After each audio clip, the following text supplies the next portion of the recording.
The night the Vampire King looked closer. The Vampire King did not expect to find anyone in his kitchen at 3 in the morning. The castle, known to humans as a remote luxury estate, was always silent at night. Too silent. The kind of silence that only immortals truly notice. King Aurelian Noctis ruled the western vampire territories with precision, not cruelty. He valued order, loyalty, and control. That night, however, something felt wrong. He smelled blood. Not fresh enough to trigger hunger. Not strong enough to be a threat. But mixed with fear. Aurelian stopped at the threshold of the kitchen.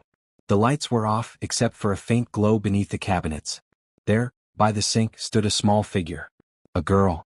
She was thin. Too thin. Her clothes were oversized and worn, sleeves pulled over her hands like armor. She had her back turned, shoulders shaking as she pressed a damp cloth against her skin. She was crying. Not loudly. Silently. As if she had learned that sound was dangerous. Aurelian had ruled for centuries. He had seen war, betrayal, and extinction. Yet something about that quiet suffering tightened his chest in a way no blade ever had. "Who are you?" he asked calmly. The girl flinched so violently she nearly dropped the cloth. She spun around, eyes wide with terror, backing into the counter. I'm sorry," she whispered. "I'll go. I didn't mean to steal anything." Still. The word struck him harder than her fear. She wasn't a servant. She wasn't staff. She wasn't family. She was homeless. And somehow, she had been living under his roof. "Stop," Aurelian said gently, not using command, only authority. "You're hurt." She shook her head quickly. "No. I'm fine. I just fell. A lot." He could smell it. "Turn around," he said softly. Tears filled her eyes. "Please, it's ugly." Aurelian stepped closer, lowering himself slightly so he wasn't towering over her. "I have seen uglier truths than scars," he said. Her hands trembled as she slowly turned. The cloth slipped. Aurelian's breath stopped. Her back was a map of pain, old scars layered over newer ones, precise, intentional, cruel. These were not accidents. These were marks of use. Symbols. Magic. Someone had been draining her. Using her body like a resource. "Who did this?" Aurelian asked. His voice was calm. Deadly calm. She shook her head violently. "If I tell you, someone will die." "Who?" he asked. She whispered, "The man everyone trusts." The Vampire King straightened. For the first time in decades, doubt entered his perfect world. Because monsters, he realized too late, don't always live outside the castle. Sometimes. They live comfortably inside it. The lie everyone believed. The girl did not sleep that night. She lay curled on the edge of a bed softer than anything she had ever known, staring at the ceiling as moonlight filtered through tall windows. The room was warm, safe, silent, and terrifying. Safety, she had learned, never lasted. King Aurelian Noctis had ordered the guards to leave her alone. No questions. No surveillance spells. No whispers. He had personally sealed the room with wards so subtle she never felt them, only the absence of fear pressing against her ribs like a gentle hand. Still, she waited for the door to open. It didn't. At dawn, there was a soft knock instead. She flinched. "It's only me," came the king's voice, low, steady, careful. "May I come in?" No one had asked her permission in years. "Yes," she whispered. Aurelian entered carrying a tray of food. Not extravagant. Simple. Warm. Human food. Bread, soup, fruit. She stared at it as if it might disappear. "You don't have to eat," he said quietly. "But you should." Her hands shook as she lifted the spoon. She took one bite. Then another. Tears slid down her cheeks, splashing into the bowl. "Easy," Aurelian said, sitting across from her. "No one will take it away." That was when she broke. "I wasn't supposed to be here," she said between sobs. "I was just supposed to clean. Stay invisible. I didn't mean for you to see me." "Invisible to whom?" he asked. "To everyone," she replied. "That's how you survive." Aurelian studied her carefully now, not as a king assessing a subject, but as a protector recognizing a wound he should have noticed long ago. "What is your name?" he asked. "Lyra," she said. "Lyra Hale." The name meant nothing in his records. That disturbed him. "Lyra," he said gently, "how long have you been living on this estate?" She hesitated, then answered honestly. "Almost 3 years. 3 years. Under his rule. Under his protection. Unseen. I came here because I was told it was safe," she continued. "They said the beta was honorable. That the king rewarded loyalty. I thought, If I worked quietly, no one would hurt me again. Aurelian's jaw tightened. Who told you this? The woman everyone loves, Lyra said softly. The one who feeds the poor at charity events. Aurelian felt something cold coil in his chest. He already knew the answer. Did she give you shelter? He asked. Lyra nodded. At first. Then she said I had to earn it. How? Lyra swallowed. By letting her use me. Silence filled the room, thick, heavy, dangerous. She said I was special, Lyra continued. That my blood healed faster. That my pain helped others. She told me it was an honor. Aurelian's hands curled slowly into fists. Did she mark you herself? He asked. Lyra nodded again. She said the scars were temporary. That no one would ever look closely enough to care. Aurelian stood. He turned away, not because he was angry at her, but because the fury rising inside him was ancient, royal, and lethal. I failed, he said quietly. Lyra looked up, startled. No, you didn't. Yes, he said. I did. A king who does not see suffering under his own roof is not a king. He is decoration. She watched him then, not afraid, not hopeful, just curious. Why do you care? She asked. No one ever does. Aurelian turned back, meeting her eyes. Because power exists for one reason, he said. To protect those who cannot protect themselves. A knock echoed through the hall. Aurelian answered it himself. The beta stood outside, tall, respected, trusted. His posture was relaxed, confident. My king, the beta said warmly. I heard you needed to see me. Aurelian studied the man closely. For the first time he saw what had been hidden in plain sight. A haze. A lie. A man smiling through magic that was not his own. Come in, Aurelian said calmly. The trap was set. And the truth was about to tear everything apart. The monster in the house. The beta did not notice the spell unraveling. That was the most terrifying part. He stood in the king's solar, sunlight filtering through enchanted glass, hands folded behind his back like a loyal soldier awaiting orders. His smile was polite. Empty. Practiced. Is this about perimeter security? The beta asked easily. I assure you, my king, everything is under control. Aurelian Noctis circled him slowly. Tell me, the king said, voice calm, how is your household? The beta's smile widened too fast. Peaceful. My wife manages the estate matters beautifully. Our home is blessed. Aurelian felt the magic pulse. Look. A question trigger. A rehearsed answer. Look at me, the king said. The beta obeyed, amber eyes flashing briefly, then glazing over. Aurelian pushed gently, carefully, like testing cracked ice. When was the last time you truly saw your daughter? The beta frowned. My daughter? He repeated, confusion flickering. She's well. Always smiling. Always safe.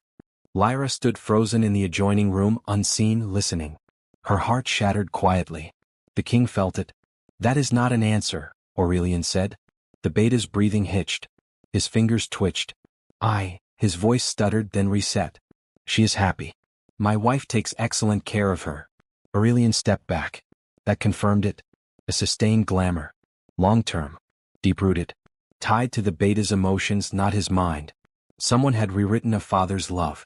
Aurelian dismissed him gently, inventing a reason so natural the spell accepted it without resistance. When the door closed, the room went very still. Lyra stepped forward. He doesn't know, she whispered. Not really. I know, Aurelian said. That is why this is dangerous. Lyra's hands clenched at her sides. If you confront her directly, she'll kill him. She told me. She showed me the focus. It's bound to his heart. Aurelian closed his eyes. For centuries, enemies had challenged him with armies, curses, and blades. None had ever hidden behind kindness.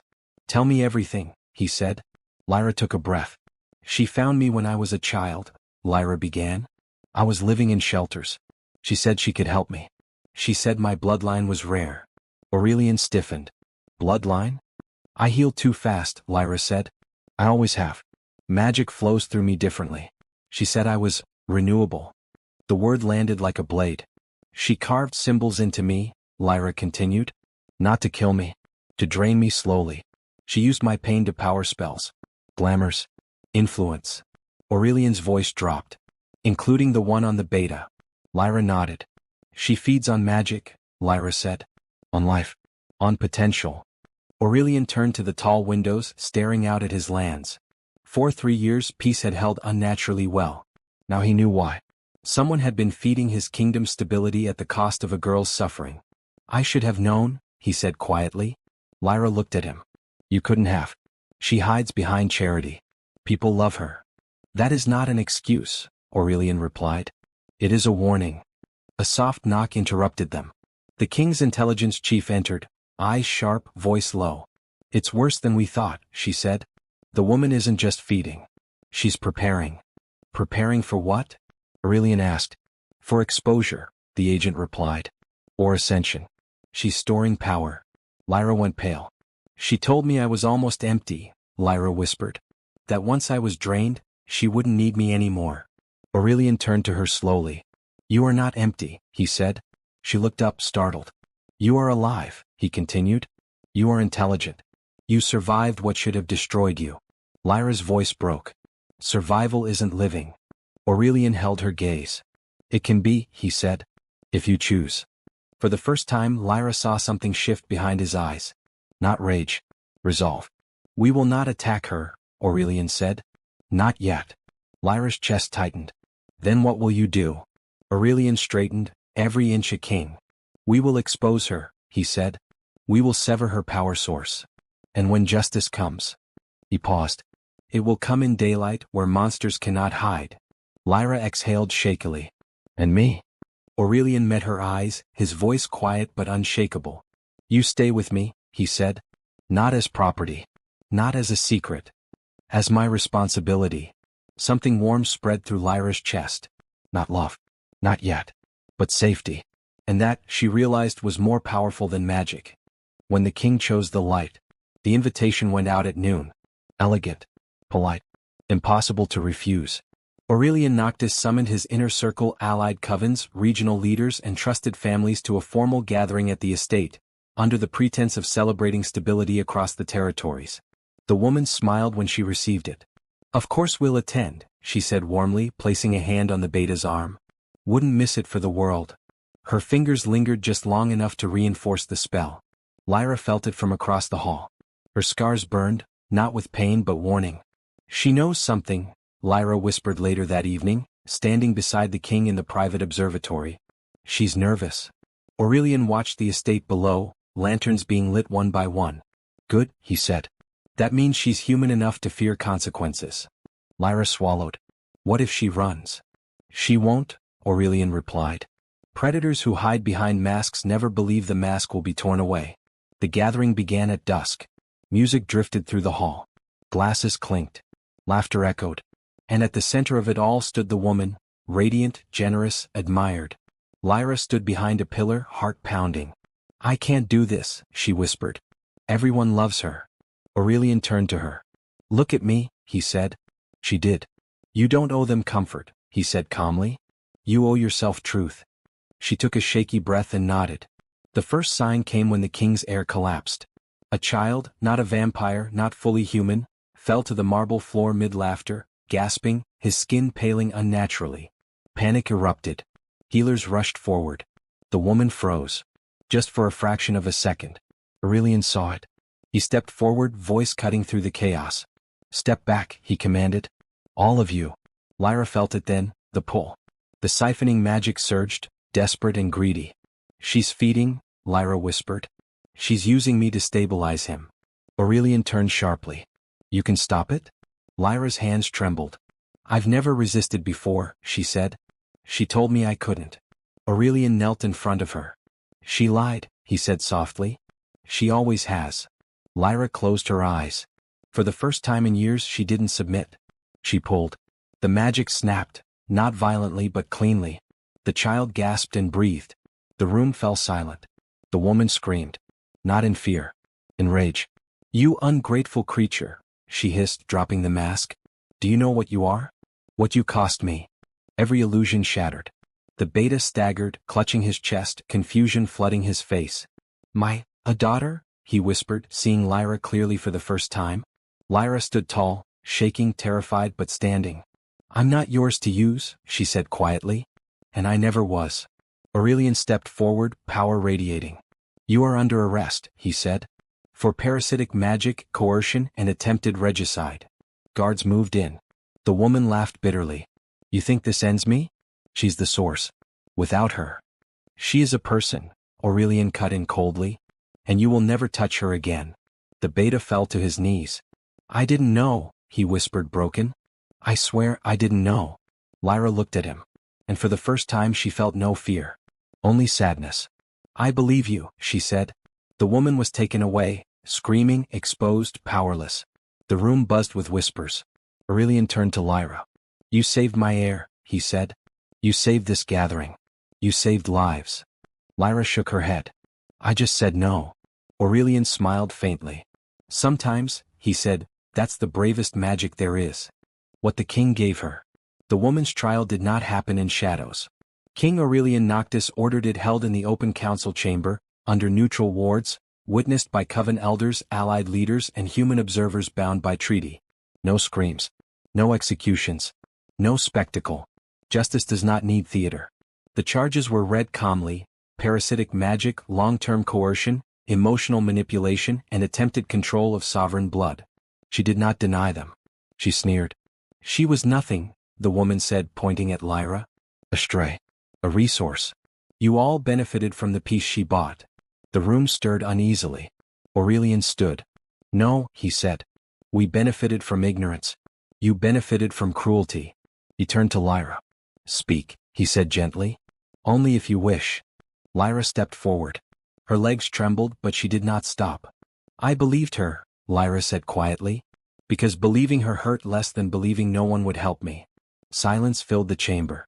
I didn't fight back because I thought pain was my purpose, Lyra continued. But pain doesn't make peace. It only hides rot. Aurelian looked at the council. She will never feed again, he declared. Her power will be bound. Her memory recorded. Her name removed from honor rolls.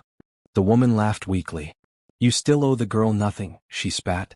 Aurelian's gaze sharpened. You are wrong. He turned to Lyra. You are free, he said. And you will never be invisible again. The sentence was passed. The woman was taken away, not destroyed but stripped of access, sealed, forgotten. That was mercy. And it was more terrifying than death. Waxing crescent moon aftermath. The beta resigned his position. Not in disgrace but in grief. He asked to stay near Lyra. She allowed it. Healing would take time.